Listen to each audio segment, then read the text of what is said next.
That spring in an isolated house.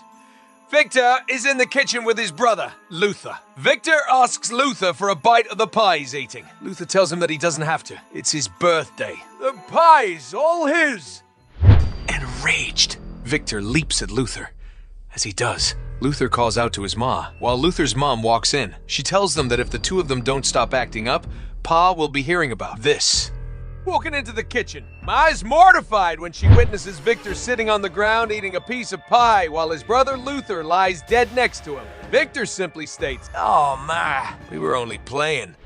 That fall in the basement, Pa rips out Victor's sharp teeth with a pair of pliers. While he does, he tells him that he has the devil in him, and if he pulls out enough, one day the Satan teeth ain't gonna come back. Turning to leave, he states that he lost one son to the beast. He ain't about to go losing another! Once he is left, Ma walks over to Victor to wipe the blood off of his mouth. Victor tells her to let him go. Ma replies that she can't. He's too strong! He'll... Victor cuts her off and says, "Don't be scared of Pa. Be scared of him." Looking into her son's dark eyes, Ma runs off in fear.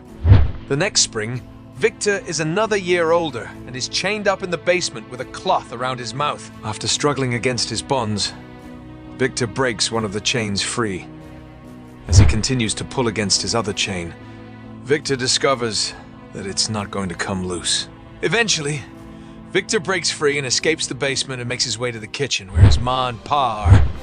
Holding the pliers in one hand and his hand ripped off on his right hand, Victor tells Ma that he told her she should have listened. With that, Victor viciously attacks his parents and kills them in cold blood. After doing so, Victor sits on the front porch and eats a piece of pie. "Stopping for a moment," he says, "Happy birthday," and proceeds to rush off into the woods. Years later, Victor is walking the streets of what appears to be a Wild West town. Sniffing the air, Victor sniffs the air and catches a whiff of something from a saloon. Before he enters, a local townsman comes up to him and tells him that it's good to see him back and asks him if there's anything at all he could do to make his stay more comfortable.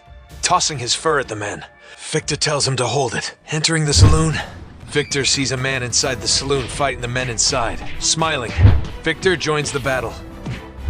A short time later, the battle has ended, and Victor and Logan are sharing a beer together. Logan informs Victor that he knows that he didn't need the help. Victor replies that he knows he didn't. He had a feeling that he could look after himself, kind of like he can. Logan responds that, "Bub, you may be onto something."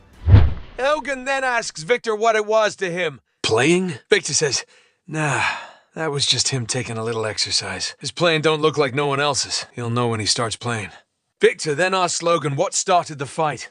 When Logan tells him that someone made jokes, Victor states that comedians always got it coming. Logan remarks that certain jokes just get him a little ornery, especially ones that concern a lady. Victor smirks and says, "Yeah, it's always a lady." Just then, an attractive Indian girl enters the saloon and says to Logan that this won't make it any easier. Logan stands up and tells her, "Silver Fox not to worry. It's all gonna be fine. They just needed a few points of good manners explained by him and his new friend." Victor Creed then introduces himself as such and says that he's charmed.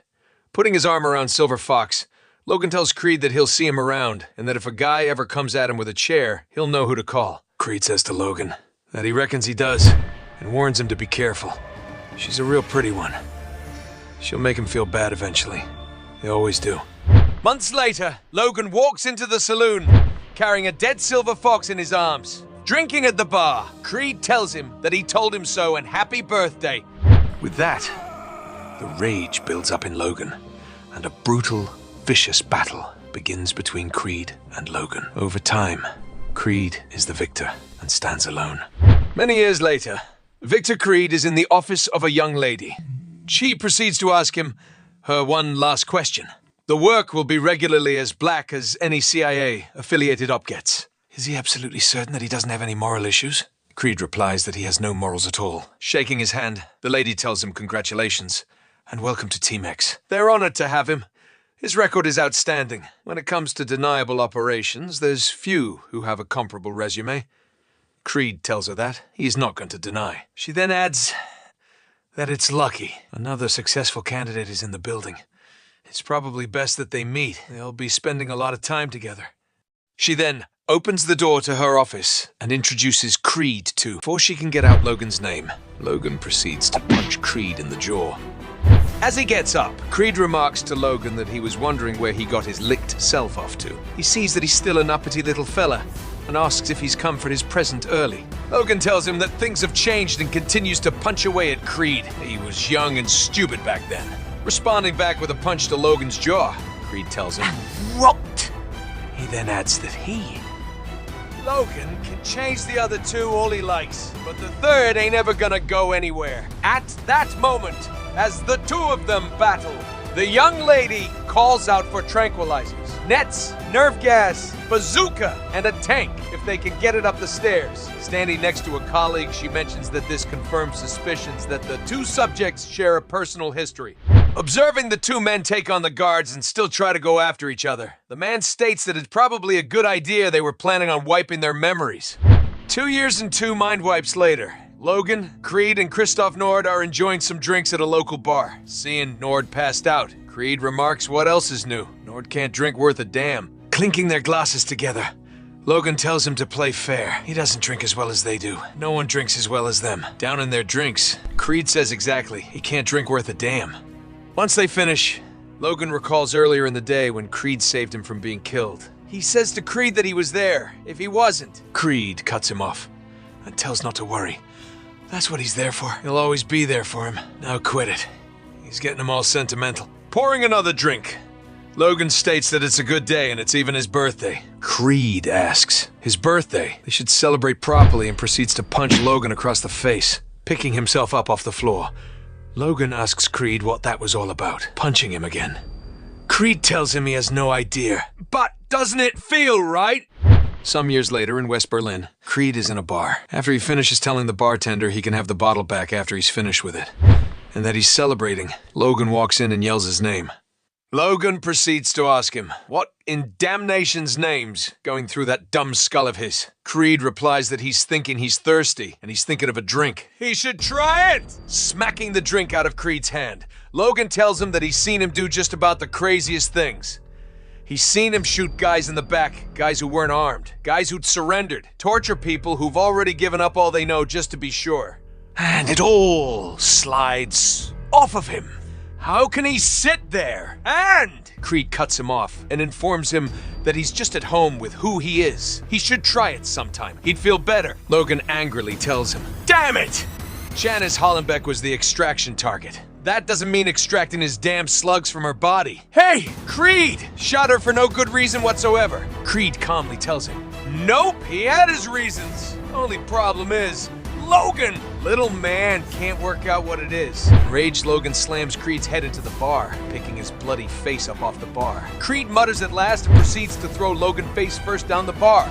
After 5 minutes extreme violence, Logan tells Creed that he gives up and asks him why he did it. Creed replies, hasn't he looked at the calendar? Happy birthday. Creed adds that he, Logan, always needs to be talked around to doing what they both know he wants to.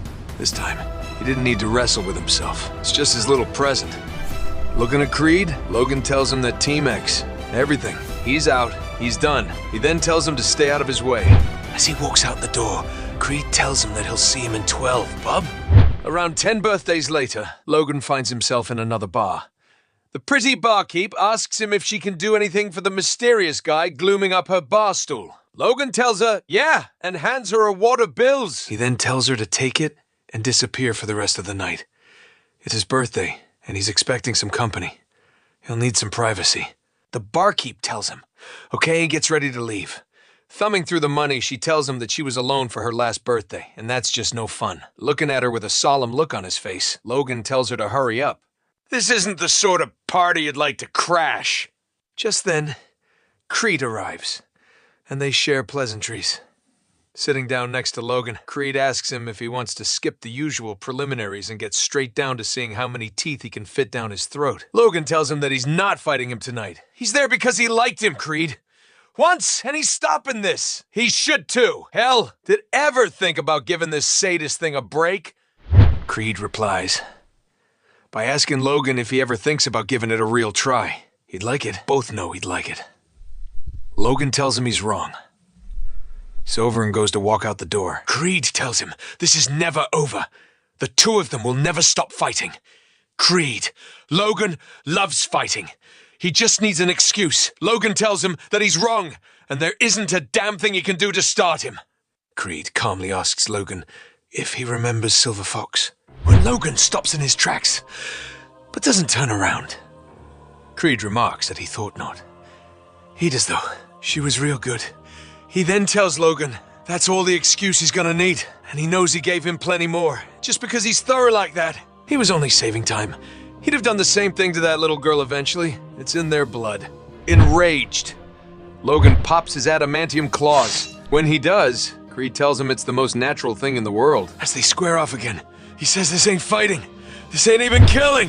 This is just playing.